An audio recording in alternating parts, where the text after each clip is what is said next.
started to honor everybody's time. Hi, I'm Erika Heacock. I'm the interim collections manager of Anthropology. And my name is Elizabeth Kriebel, and I'm an anthropology collections assistant overseeing the WS Ranch Archaeological collection. And today we'd like to tell you the story of that collection, how it came to Denver, what we're learning from it, and why it's important within the context of Southwest archaeology and beyond. So first, a little bit about what the WS Ranch site is. It's a large Upland Mogollon Pueblo located about a mile north of the town of Alma, New Mexico, near the Arizona-New Mexico border. And it was occupied from about 800 to 1300 CE during the late Pit House, Classic Mimbris, and Tularosa phase periods. From 800 to about 1150, the WS Ranch site represents the northernmost expression of the Classic Mimbris culture. And at around 1150, Classic Mimbris was replaced by the Tularosa phase material from the north and east. The WS Ranch Archaeological project also included excavations at other ancient Upland Mogollon sites, including Apache Creek Pueblo, the Eva Faust site, WS Ranch 5, WS Ranch 17, and many others. The main features at the multiplicity of sites that make up the WS Ranch project are middens, room blocks, and kivas. Taken together, these excavations and surveys led to the recovery and collection of approximately 500,000 individual objects from the Classic Mimbris and Tularosa phases. This juxtaposition of northernmost Classic Mimbris and southernmost Tularosa phase material makes the WS Ranch site unique in Southwest archaeology, and the WS Ranch Archaeological Project collection an important assemblage for the study of Southwestern culture, history, dynamics, and processes. So this is a map of what the site looked like while excavations were ongoing. Here you can see some room block features, the main midden feature, and the Great Kiva. And here's what the site looks like now, with a more comprehensive site map overlaid. There are several room blocks and middens and 2 kivas, but this map only includes the main WS Ranch site. As you can see, there's a dotted line running through the site demarcating a national forest boundary. The majority of the site is on private ranch land, but some of the site overlaps with the Gila National Forest. And that drone shot with the map overlay was courtesy of Aaron Baxter, so no bulldozers or archaeologists were harmed in the taking of that particular photo. So what was it like excavating at the WS Ranch site in its heyday? The project was a large archaeological field school in the Southwest, occurring over the course of 11 field seasons between 1977 and 1994.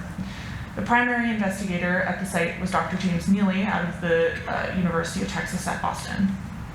Hundreds of field school students, volunteers, and professional archaeologists participated, excavating rooms, structures, and features, processing artifacts in the field, and recording data about the site and objects found there.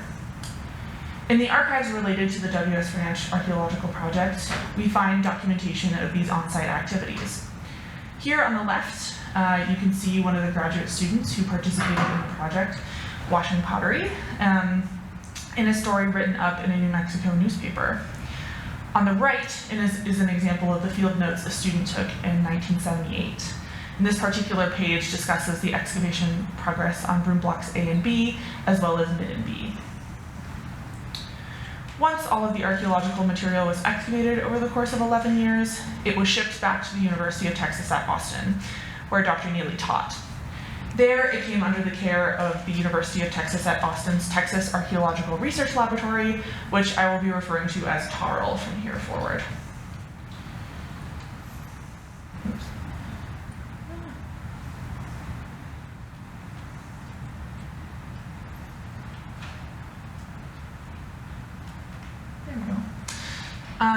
So these 2 photographs are from inside the preservation facilities at the University of Texas. The facilities do not have temperature and humidity control, and most of the collections was still housed in the original brown paper excavation bags and cardboard boxes they were shipped to Texas in. Time is not kind to brown paper and cardboard, as you might imagine, especially in a non-climate controlled facility, so the bags and boxes deteriorated in these conditions. This deterioration caused the collection to be exposed to pests, dust, dirt, and other pollutants that have collected on and around the artifacts for decades. Well, know why.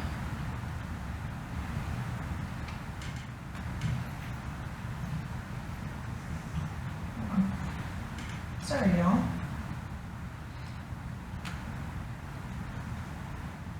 There we go.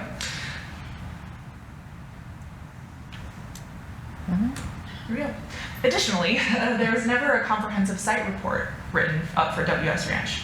The vast majority of the very sporadic analyses completed on the collection occurred as undergraduate research papers or graduate theses. Put simply, the collection was not in an accessible state to conduct thorough research, beginning from when it was shipped from New Mexico to Texas. Now, I don't share this with you to disparage my colleagues at the University of Texas at all. These conditions are the reality in many museums and cultural heritage institutions, so collection staff must make do the best they can with the resources and space that they have. Also, TARL's stated mission is to preserve archaeological collections from the state of Texas. The WS Ranch collection is from New Mexico, which means it falls outside of that long-term mandate. So it was understandably not a priority for TARL's staff.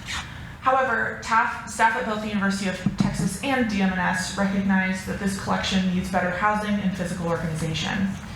This led to the writing of a grant from the National Endowment for the Humanities to bring the collection to Denver to be processed and rehoused. Why DMNS, though, you may ask? In addition to DMNS's larger capacity for physically processing and storing a collection of this size, the museum also has archaeologists on staff who are actively engaged in research on Upland Mogollon sites in west central New Mexico. The collection would be housed with other material from the Southwest that would help to contextualize it, and there are experts on staff who can readily engage in research on and with the collection. So, in September 2021, a team of 4 collection staff from DMNS traveled to Austin for 2 weeks to pack the collection. Over the course of 6 days, working in the warehouse in temperatures as high as 90 degrees, DMNS staff pre-built boxes, transferred bags and vials to the new boxes, labeled and weighed each box, staged the boxes, and then loaded them onto pallets. The pallets were then loaded into a 20 degrees Celsius freezer for 2 weeks to kill any potential pest infestations to avoid bringing them to Denver. Finally, the collection was loaded onto 2 trucks direct to Denver and arrived on October 11th, 2021. And this is what the collection looked like when it arrived at the museum, all 560 cardboard boxes. So let's open a few of them together and see what's inside. This is an example of what we commonly see when we open the cardboard boxes. Brown paper bags, old plastic bags, plastic medicine bottles, and film canisters were often used to house the objects. And speaking of the objects, the WS Ranch collection has everything one would expect to find in a village that was occupied for about 500 years. While going through the collections, staff and volunteers have seen pieces of pottery, stone tools of many kinds, animal bones, bone tools, plant remains, jewelry like pendants and beads, and raw materials like pigments and minerals used for painting and dyeing. And we'll get into those particular object types a little bit later in the presentation. So the main goal of the project is to put the objects into special packaging called housing in archival quality materials better suited for long-term preservation into the future. As mentioned previously, this collection contains a wide variety of material, so staff must take that into consideration when deciding how they want to house the collection. The kind of housing that is best for one type of object may not be appropriate for another. For example, a piece of pottery the size of a quarter can be put into a small plastic bag and stored in a box with objects of similar size from the same area of the site as you see the cabinet picture there. Whereas a piece of groundstone, which are pieces of stone used for grinding plant material, would be too large and heavy for a plastic bag. In the case of objects like the groundstone, collection staff make custom boxes called mounts that fit the object's dimensions exactly and encase it safely in archive quality foam. Once they're properly housed, the objects in their boxes and mounts are stored in the Abner Collection Center. However, preserving the physical objects is only half of the process. During archaeological excavations, participants recorded data about the objects when they come out of the ground. This data can include GPS coordinates, how deep in the ground the object was buried, what kind of soil the object was found in, and other important details. If this data isn't preserved along with the object, it becomes difficult or even impossible for researchers to learn more about life at WS Ranch. To avoid this, we record all of the information associated with the individual objects in our collections database. Once this information is stored in the database, it becomes far more accessible to researchers and collection staff who will use it in the future to ask and answer new questions. Part of ethical and responsible collection stewardship is engaging with descendant communities and collaboratively seeking the repatriation of Native American ancestors and belongings that fall under NAGPRA, or the Native American Graves Protection and Repatriation Act. After a successful consultation with several Puebloan tribes, the Pueblo of Acoma agreed to take the lead on repatriation and burial efforts for WS Ranch. At this time, DMNS has repatriated 45 ancestors and 30 associated burial objects from the WS Ranch site to descendant communities. The NAGPRA work with this collection continues, however, because additional ancestral remains that were scattered across the site and mingled with faunal remains by natural and human processes have been found in the collection. We don't have the expertise in the anthropology department here to properly distinguish between faunal and ancestral remains, so as of this past weekend, all of the bone material from the collection has been sent to colleagues at the University of Illinois. There, the ancestors will be separated from the animal remains and sent back to us so that we can facilitate another reburial with descendant communities.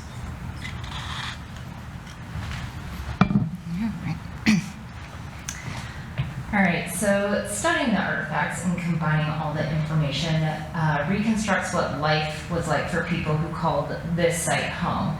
So what did they eat? Did they specialize in any particular type of material types? What did they trade and how were those objects used? Can we get insight into everyday and specialized practices? So to a certain extent, yes, we can. So some exciting data has come to light over the course of the project so far. An assortment of the ethnobotanical samples has been analyzed by Alpine archaeological consultants to determine which species are represented in the collection. The results show evidence of plants that might be familiar to those of us living in the Southwest, such as yucca, juniper, and pinyon pine. And maize or corn appeared as cobs and seeds indicative of intensive corn production.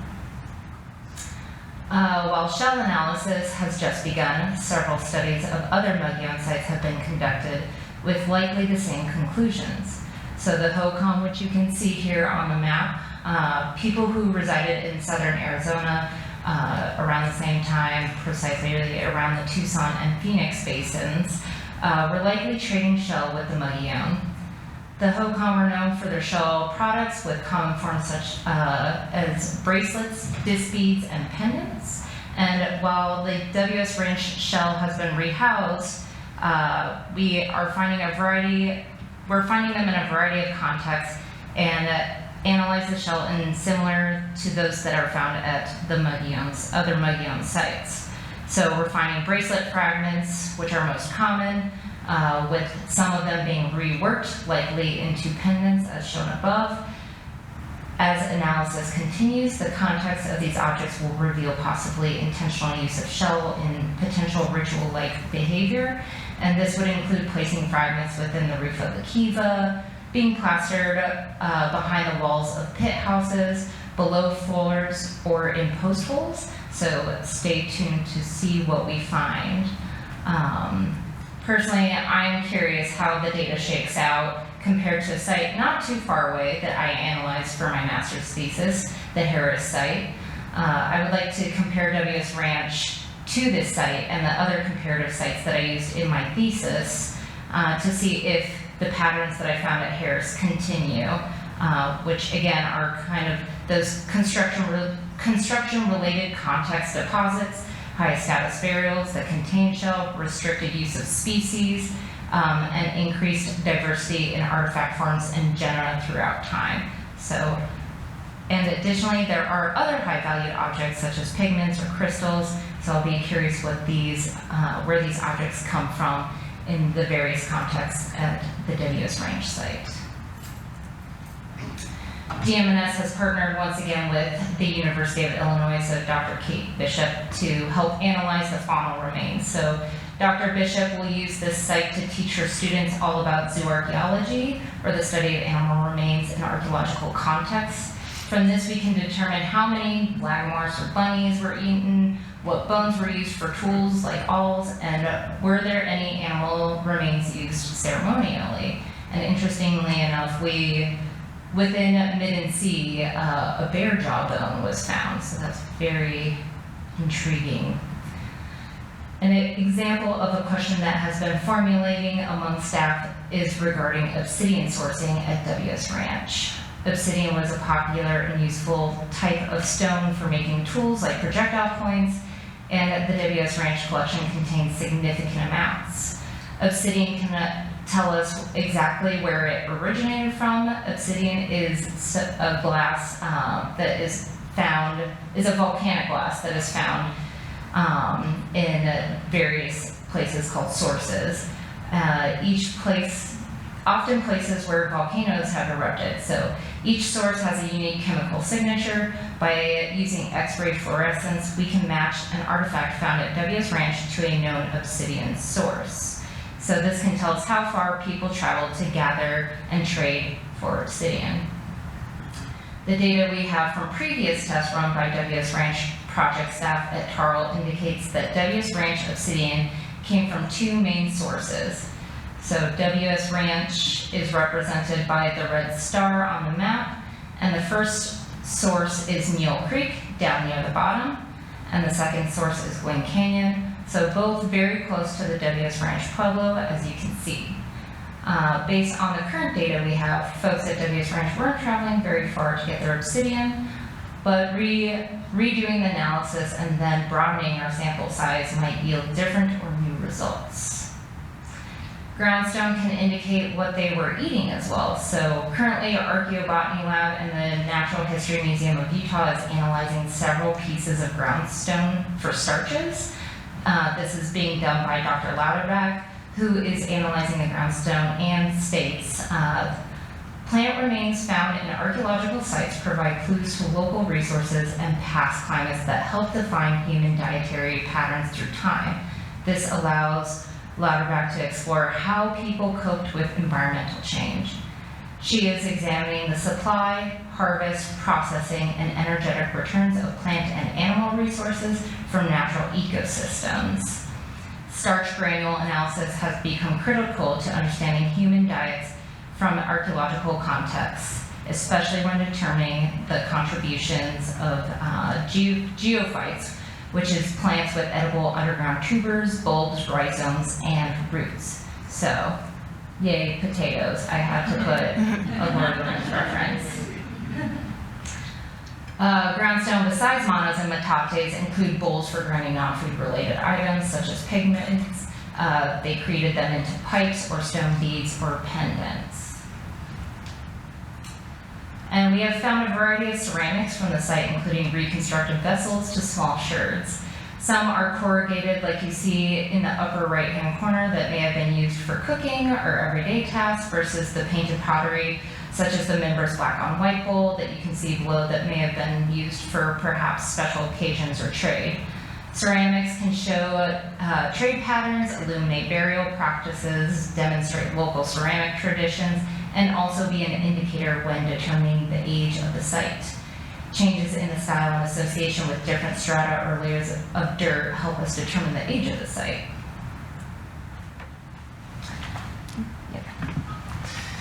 So looking into the future, once the collection is fully processed and documented, we would like to begin researching the collection in three main ways. First, we'd like to replicate the analyses like carbon dating and obsidian hydration analysis that has already been performed at various points in time to ensure the accuracy of the data we already have. Concurrently, we'd also like to conduct collection-wide surveys of standard material types like ceramics, lithics, faunal remains, which is already happening, groundstone, and more. Once this data has been collected, we can begin to ask site-specific questions of that data as it emerges from these analyses. So all of that having been said, why does this collection matter? Why on earth are we undertaking this massive project to rehouse 500,000 objects and record their associated data? I see three main answers to this question. The first is that the collection has not been properly cared for since it was excavated, and it's not the only collection like this in the world by a long shot. By caring for the archaeological material we already have, we make research opportunities available without needing to excavate. The field work here has already been done, and the objects still have stories to tell, but they cannot tell them when the site data goes unrecorded and undocumented. Second, as stewards of this collection, we have the ethical responsibility to catalog it so ancestors and belongings can be returned home to Indigenous descendant communities. And that can't be accomplished without a reliable and thorough inventory of the collection. Third and finally, the WS Ranch site itself is unique and has a massive amount of research potential. The period in which people lived at WS Ranch was a dynamic and important time in the history of the Southwest. Complex and interesting social and technological achievements took place to the north of WS Ranch in places like Chaco Canyon in northwestern New Mexico and Mesa Verde National Park in southwestern Colorado. To the west in the Phoenix and Tucson basins of Arizona, and to the south at Casas Grandes and other sites in Chihuahua, Mexico. The WS Ranch site is near the center of these dynamic events geographically, but was on the outskirts of the main political, social, and religious movements in this area. The collection then can document human adaptation to the mountainous regions of the Southwest while helping provide insights into broader cultural processes found across the entire Southwest. And so with that, we would like to say thank you very much for attending our talk. And some extra very special thanks goes to all the folks listed here, especially the volunteers and interns without whom this project would not be possible. And I know some of you are in the audience today, so thank you very much. And we'll take some questions now. Thank you.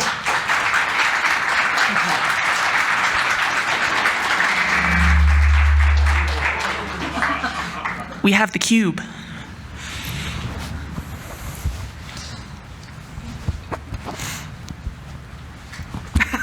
I'm scared. Questions? I have a question. So you said it lasted for 500 years. What do you think drove them out, or why did they die off? Good question. I don't know. I think the collection will help answer that once we're finished with it.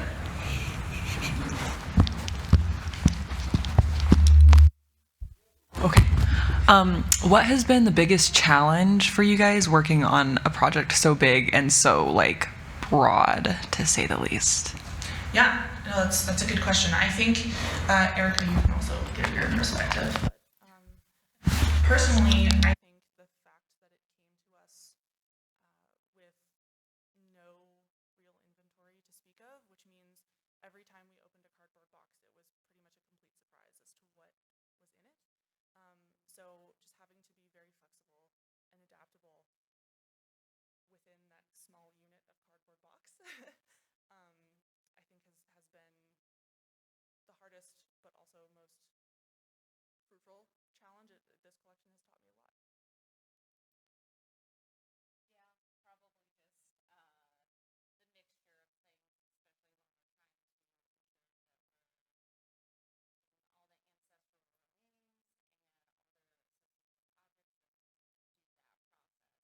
museums all over the place. So it's just making it accessible for everybody, tribes, researchers,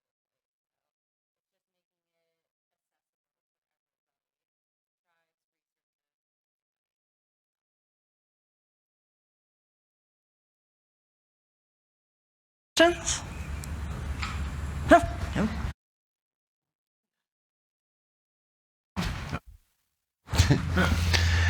Were there any other materials that were excavated that weren't mentioned in the presentation that you guys found interesting?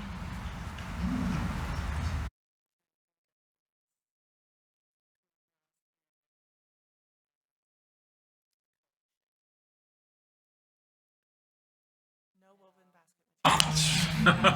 The closest we have to that is a knot made out of yucca fiber, but that's like a basket and that thing.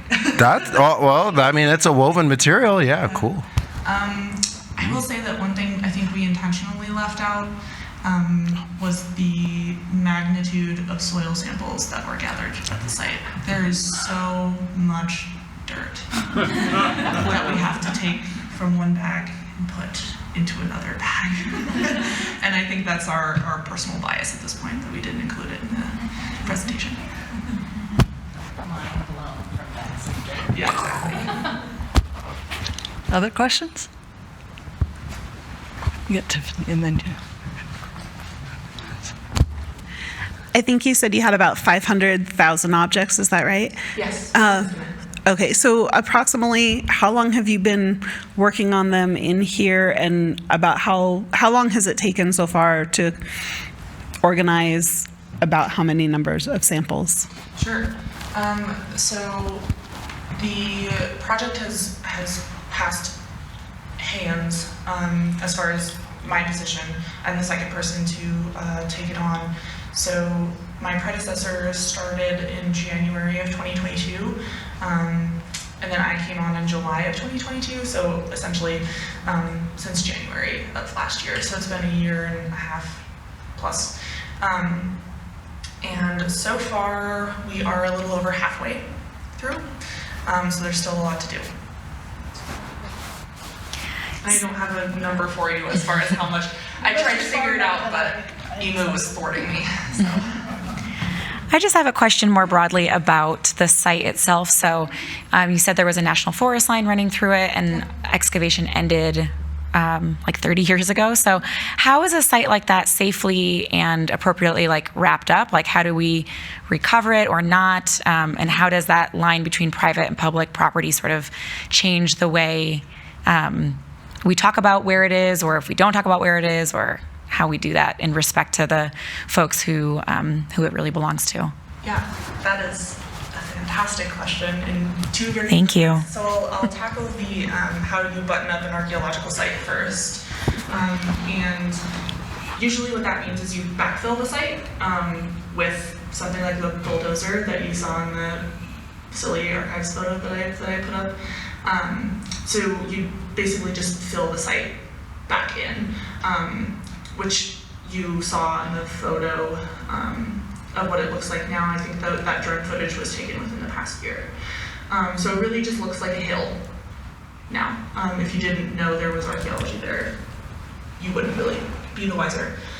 And that is exactly like you said, or alluded to protect the site, which is also why it's important to have really thorough documentation, because once the soil goes back into the site, all of that, it's not the same as it was when you excavated it. Everything is going to get shifted around, the layers are going to get destroyed, all of that kind of stuff.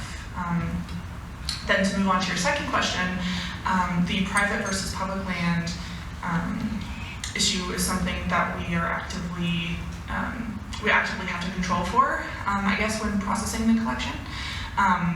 Because essentially the objects that were recovered from the mini sites that were on public land, we are holding in trust for the government, essentially. So we have to keep really good track of which objects were on the private ranch land versus which objects were on the public land, and there's a way that we split that within the collection through the process of accession numbers, which basically indicates collection A came in at this time, collection B came in at this time, but it's really all just one big group. So it's a lot of kind of admin-y behind the scenes museum stuff, but we do make that separation because eventually we may have to write up a report for the government if they ask what we have, so we can really easily pull that data from the database as opposed to going through, I don't know, right now we're almost at 10,000 individual records in EMU for this collection, so just combing through each individual one would be a pain. So yeah, long story longer, yes, we do make that separation. Thank you for that question, it's a good one.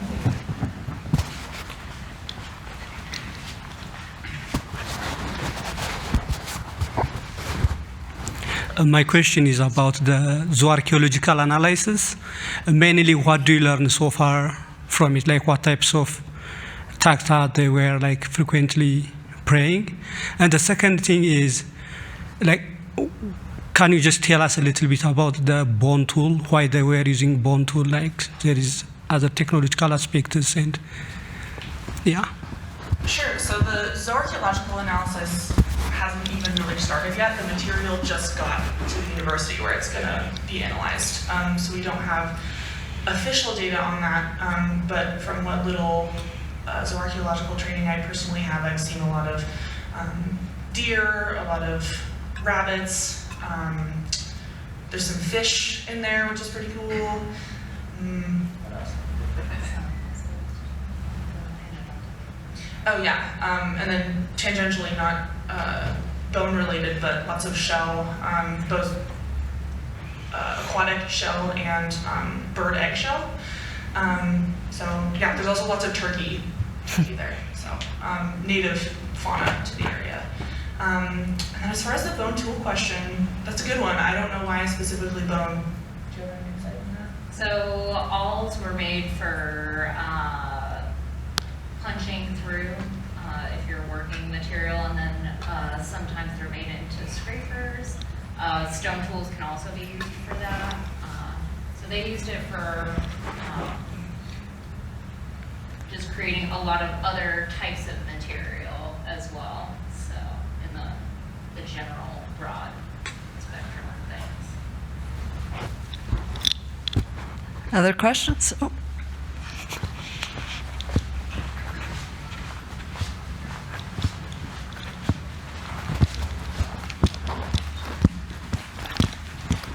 It was too far to throw. Can you explain the site? Like, what a kiva, midden, like what is that? And there was something else. Like, what was the purpose of those locations to the people that lived there at that time? Sure. So WS Ranch is a pueblo, or basically a village. Room blocks would be where they were living. Kiva is a ceremonial building, ceremonial site. They're very common throughout the Southwest.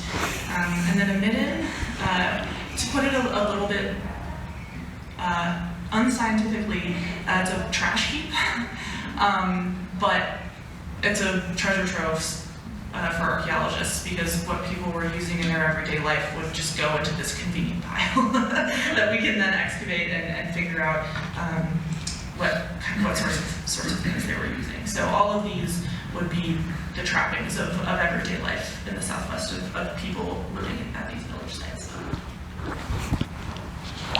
Oh, sure. Raise your hand right at the front. Hi. You're mentioning that you want to redo some of the analysis that had been done previously, and then want to examine some more scientific questions. So are those kinds of things that you're proposing and wanting to doing, is that stuff that collection staff is going to do, or are those curators here, or is that researchers elsewhere that have been brought on through this NEH grant? I'm kind of curious what that whole structure looks like. Sure. So all of those are kind of questions that have just been floating around. There hasn't been any specific, aside from the things that Dr. Kate Bishop is doing and the things that Dr. Liz Lauterbeck are doing. Those are outside loans, basically, of material for analyses. But the questions that we mentioned were things that have been coming up between collection staff and curators as the project has been ongoing, but there are no concrete plans yet to do these analyses. But we are going to present a poster at a conference this upcoming week, the Heacock conference, which is a large Southwest archaeology conference, to do a tiny bit of advertising of the collection. Basically, this collection is here. Come one, come all. If there are any research questions that this collection can help you answer, we welcome it. So, putting it out to the scientific community at the moment. I think we have time for one or two more questions, if there are any. No? So let's give another shout out to a great pop-up lecture.